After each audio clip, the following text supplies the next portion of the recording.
यदि आपके खिलाफ या आपके घर वालों के खिलाफ यदि आपको समन कोर्ट से मिलता है तो घबराने की जरूरत नहीं है, समझदारी से काम लेने की जरूरत है। हेलो दोस्तों, मैं रोशन वर्मा उर्फ द लीगल यात्रा।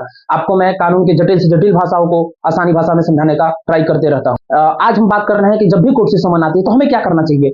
घबराने की जरूरत नहीं है, जबकि बहुत सारे ऐसे लोग होते हैं कि मतलब समझते हैं कि नहीं हमको जेल जाना पड़ेगा, तो ऐसी बात नहीं है। समन मिलना आपका जेल जाना नहीं होता है। सबसे आप समन को पहले ध्यान से पढ़िए कि समन में आखिर क्या है, हमें किन मामलों में किस तारीख को बुलाया गया है।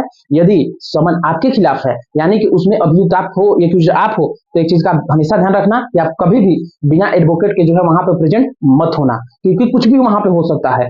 तो इसलिए जब भी आपके खिलाफ यदि आए, आप उसमें एक्यूज हो और वो मामला जो है बहुत गंभीर मामला का केस है, तो आप उसमें अपने एडवोकेट के थ्रू ही उसमें प्रेजेंट होना, अपने एडवोकेट से सलाह लेकर के ही प्रेजेंट होना। और सबसे जरूरी चीज कि आप कभी उसको नजरअंदाज मत करना, नहीं तो उसके खिलाफ अगर आप मतलब नजरअंदाज कर लेते हो तो हो सकता है एनबीडब्ल्यू भी इशू किया जाता है, मतलब नॉन बिलेबल वारंट, मतलब उसके बाद जो है आपको वारंट भी इशू किया जा सकता है। तो इसलिए कभी भी समन को नजरअंदाज नहीं करना है। और सबसे जरूरी चीज कि यदि मान लीजिए कि आपको एक निश्चित न्यायालय उसमें जो है न्यायालय में आने का डेट दिया जाता है, यदि आप उसमें उस डेट पे कहीं पे बाहर पे हो या फिर कोई आपके पास ठोस कारण है जिसके तहत कि आप कोर्ट में नहीं पहुंच सकते, तो आप उसके लिए क्या कीजिए कि आप किसी वकील के थ्रू उसमें जो है एक टाइम पटिशन डालिए, जिसको कहा जाता है मोहलत। मोहलत एक लगवाइए कि हाँ हम इस डेट को इस कारण से, जिसका वैलिड रीजन होना चाहिए, वो रीजन दीजिए कि हम नहीं आ सकते हैं। तो आपके वकील, आपके अधिवक्ता जो है वहां पे कोर्ट से ये दरख्वास्त करेंगे, मांग करेंगे कि हमारे जो मौकिल हैं उनको इतना टाइम के लिए मोहलत दिया जाना चाहिए।